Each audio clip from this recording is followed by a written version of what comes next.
Welcome back to మనం TV. నేను మీ పవన్ బెస్వాడ. ఈ ఉరుకుల పరుకుల జీవితంలో తేదీ ఎప్పుడు మారుతుందో, రోజులు ఎలా గడిచిపోతున్నాయో కూడా తెలియటం లేదు కదా. పాత రోజులను గుర్తు చేసుకుంటే 90s కిడ్స్ నిజంగా చాలా అదృష్టవంతులు అనిపిస్తోంది. ఈ ఫోన్లు ఇంటర్నెట్ను లేనప్పుడు ఆదివారం ఈటీవీలో వచ్చే పంచతంత్రం మీలో ఎంతమందికి గుర్తుంది? ఆ రోజుల్లో కరెంటు 24 గంటలు ఉండేది కాదు. ఉన్నప్పుడే సద్వినియోగం చేసుకోవాలన్నట్లు పిల్లలందరూ టీవీలకు అతుక్కుపోయేవారు. ఇక పిల్లలందరికీ పవర్ రేంజర్స్ ప్రోగ్రామ్ అంటే ఎంతో ప్రాణం. రంగురంగుల డ్రెస్సుల హీరోలు, టీమ్స్, భారీ రోబోట్ యుద్ధాలు, గో పవర్ రేంజర్స్ అనే ఆ మ్యూజిక్ 90s కిడ్స్ అస్సలు మర్చిపోలేరు. మరి ఈ షో ఎలా పుట్టింది? అసలు ఎందుకు అంత పాపులర్ అయింది? ఎందుకు క్రమక్రమంగా అదృశ్యమైంది? ఇప్పుడు ఎందుకు రావటం లేదో కూడా ఈ వీడియోలో తెలుసుకుందాం. పవర్ రేంజర్స్ కథ 1975లో సూపర్ సెంటై అనే టోకుసాట్స్ అనే సిరీస్తో జపాన్లో మొదలైంది. అయితే ఈ షోలో రంగురంగుల హీరోలు, భారీ రోబోట్ యుద్ధాలు, రాక్షసులతో పోరాటాలు ఇలాంటివన్నీ ఉండేవి. 1980లో హైమ్ సబాన్ అనే హిజ్రాయెల్ అమెరికన్ వ్యాపారవేత్త జపాన్లో చౌడెన్షి బయోమాన్ అనే సెంటై సిరీస్ను చూశాడు. అతనికి ఒక ఆలోచన వచ్చింది. ఈ జపాన్ షోను అమెరికాకు తీసుకెళ్లి అక్కడి పిల్లల కోసం దీనిలాగానే ఒక కొత్త షో సృష్టించాలనుకున్నాడు. అయితే సబాన్ తన భాగస్వామి షుకీ లేవీతో కలిసి ఇద్దరు 1986లో బయోమాన్ అనే పైలట్ ఎపిసోడ్ని ఒకదాన్ని తయారు చేశారు. అయితే ఈ షోను ప్లే చేయడానికి అంటే అమెరికన్ టీవీ నెట్వర్క్లు ఏవి సుముఖంగా లేవు, అన్నీ తిరస్కరించాయి. దీంతో సబాన్ దాదాపుగా ఒక 5 ఏళ్ల పాటు ఈ యొక్క టీవీ ఛానల్ చుట్టూ తిరిగాడు. కానీ పాపం ఎవరూ ఒప్పుకోలేదు. చివరికి 1992లో ఫాక్స్ కిడ్స్ హెడ్ మార్గరెట్ లోష్ అనే ఈ ఛానల్ ఈ ఆలోచనను ఒప్పుకుంది.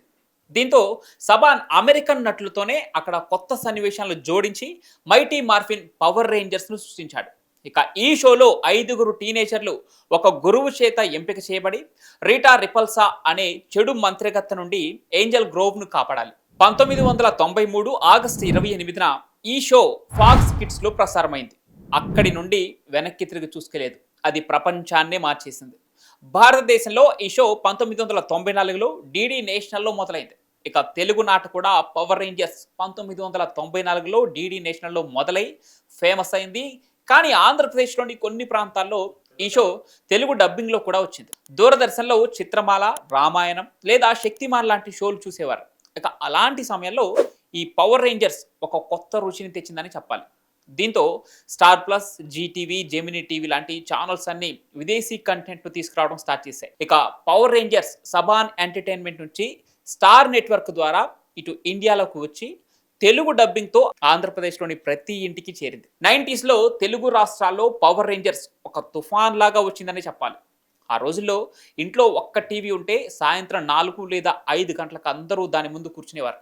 స్కూల్ అయిపోయాక బ్యాగ్ పక్కన పడేసి టీవీ ఆన్ చేసి పవర్ రేంజర్స్ కోసం ఎదురు చూసేవాళ్ళు 90s కిడ్స్. ఆ పవర్ రేంజర్స్ ఫేమస్ అవ్వడానికి ఇంకొక కారణం కూడా ఉంది. శక్తిమాన్లో ఒకే హీరో ఉంటే ఇక్కడ 5గురు హీరోలు ఒక టీమ్గా పనిచేసేవారు. రంగురంగుల సూట్లు, మార్షల్ ఆర్ట్స్, భారీ రోబోట్ ఫైట్స్ ఇవన్నీ తెలుగు పిల్లలకు తెగ నచ్చేసేవి. ఇక ఈ షోలో స్నేహం గురించి, ధైర్యం గురించి, లేదంటే కష్టాల గురించి, కష్టాలను ఎలా ఎదుర్కోవాలి ఇలాంటి సందేశాలు చాలానే ఉండేవి. టామీ గ్రీన్ రేంజర్గా మారి తన భయాలను జయించడం చూసి పిల్లలు మేము హీరోలం కావచ్చని నమ్మేవారు. ఈ పవర్ రేంజర్స్ ఎంత ఫేమస్ అంటే స్టార్ ప్లస్ లేదా జెమినీ టీవీలో పవర్ రేంజర్స్ వచ్చే టైంలో పిల్లలు హోంవర్క్ మానేసి టీవీ ముందు కూర్చునేవారు. స్కూల్ గ్రౌండ్లో, వీధుల్లో పిల్లలు నేను రెడ్ రేంజర్, నేను గ్రీన్ రేంజర్ అంటూ ఒకరికొకరు పేర్లు పెట్టుకునేవారు. అలా పెట్టుకొని పవర్ రేంజర్స్లా మారామంటూ ఒక ఫీల్ అయిపోయి ఆడుకునేవారు. ఇక పవర్ రేంజర్స్ బొమ్మలు, మెగా జోడ్స్, యాక్షన్ ఫిగర్స్ వంటివి హైదరాబాద్, విజయవాడ లాంటి సిటీల్లో దొరికేవి. కానీ చాలా ఇళ్లలో అవి కొనే స్తోమత కూడా లేదు అప్పట్లో. అయినా పిల్లలు కాగితాలతో జోడ్స్ తయారు చేసి స్టిక్స్తో ఫైట్ చేసుకునేవారంటే మీరే అర్థం చేసుకోండి ఏ రేంజ్లో పాపులరో ఈ పవర్ రేంజర్స్. అయితే 1996 నుండి పవర్ రేంజర్స్ తెలుగు రాష్ట్రాలతో పాటు ప్రపంచవ్యాప్తంగా ప్రజాదరణ తగ్గటం మొదలు కొత్త సీజన్లు, మైటీ మార్ఫిన్ తర్వాత power rangers Zeo, turbo, in space లాంటి సీజన్లు వచ్చాయి. అయితే ఈ కొత్త సీజన్లలో ఒరిజినల్ రేంజర్స్ లేకపోవడంతో తెలుగు పిల్లలు కనెక్షన్ కోల్పోయారు. ఇక టర్బోలో ఒక చిన్న పిల్లవాడు బ్లూ రేంజర్ అవ్వటం చాలా మందికి నచ్చలేదు. తెలుగు డబ్బింగ్ కూడా కొన్ని సీజన్లకు ఆగిపోయింది. అలాగే 90స్లో చివరిలో తెలుగు టీవీలో కొత్త కొత్త షోలు వచ్చేసాయి. డ్రాగన్ బాల్ జెడ్, పోకీమాన్, బియోన్స్ లాంటి యానిమేషన్ షోలు పిల్లలను తెగ ఆకర్షించాయి. ఇక జెమినీ టీవీ, ఈటీవీ లాంటి ఛానల్స్ కూడా తెలుగు సినిమాలు, సీరియల్స్ పై ఫోకస్ చేశాయి. పవర్ రేంజర్స్ షెడ్యూల్స్ మారిపోయాయి. స్టార్ ప్లస్ క్రమంగా హిందీ సీరియల్స్ కి అలవాటు పడింది. హిందీ సీరియల్స్ ని షిఫ్ట్ చేయడం స్టార్ట్ చేసింది. దీంతో ఇండియాలో పవర్ రేంజర్స్ కరువైంది. కాలం గడిచే కొద్దీ 90s తెలుగు పిల్లలు 2000 ఇయర్లో టీనేజర్స్ అయిపోయారు. వాళ్ళ ఆసక్తులు మారిపోయాయి. తెలుగు సినిమాలు, క్రికెట్, ఫ్రెండ్స్తో టైం స్పెండ్ చేయడం ఇలాంటి వాటికి అలవాటు పడ్డారు. కొత్త తరం పిల్లలకు పవర్ రేంజర్స్ కాస్త ఓల్డ్ ఫ్యాషన్గా అనిపించింది. ఇక 2001లో సబాన్ ఈ ఫ్రాంచైజ్ను డిస్నీకి విక్రయించింది. డిస్నీ కొత్త సీజన్లను న్యూజిలాండ్లో షూట్ చేసింది. కానీ వైల్డ్ ఫోర్స్, నింజా స్టార్ లాంటి సీజన్లు తెలుగు రాష్ట్రాల్లో అంతగా ఆడలేదు. ఇక డిస్నీకి పవర్ రేంజర్స్ అంటే పెద్ద ఇంట్రెస్ట్ లేకపోవడంతో 2009లో ఈ షోను రద్దు చేసింది. ఇక ఇప్పుడు పవర్ రేంజర్స్ ఎందుకు రావటం లేదు అనే దానికి చాలా కారణాలే ఉన్నాయి. ఇప్పటి పిల్లలు YouTube, TikTok, Disney Plus హాట్స్టార్లో టైం స్పెండ్ చేస్తున్నారు. చోటా భీమ్, మైటీ రాస్ లాంటి యానిమేషన్ షోలు లేదా మార్వెల్, బాహుబలి లాంటి సినిమాలు ఎక్కువగా ఆకర్షిస్తున్నాయి. పవర్ రేంజర్స్ లాంటి టీవీ షోలు ఈ కొత్త మీడియాతో పోటీ పడలేకపోతున్నాయి.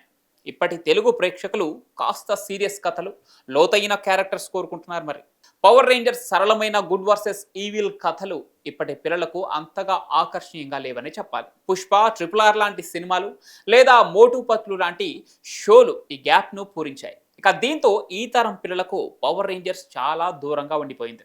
ఇప్పటి పిల్లలను ఈ పవర్ రేంజర్స్ ఆకట్టుకోలేకపోయినా 90s కిడ్స్కి మాత్రం పవర్ రేంజర్స్ అంటే ఒక జ్ఞాపకం. స్కూల్ నుంచి ఇంటికి వచ్చాక స్టార్ ప్లస్ లేదా జెమినీ టీవీ ఆన్ చేసి పవర్ రేంజర్స్ షో చూసిన తర్వాత ఆ ఆనందాన్ని ఎప్పటికీ మర్చిపోలేకపోయారు. మీరు 90s కిడ్స్ అయితే ఈ వీడియో చూడగానే చిన్ననాటి రోజులు గుర్తుకు వచ్చే ఉంటాయి. ఇక మీ పవర్ రేంజర్స్లో ఏ కలర్ హీరో అంటే మీకు ఇష్టమో కామెంట్ల రూపంలో తెలపండి. ఇలాంటి మరెన్నో షోలు మీరు చూస్తుంటే ఆ షోల పేరేంటో కూడా కామెంట్ల రూపంలో చెప్పండి.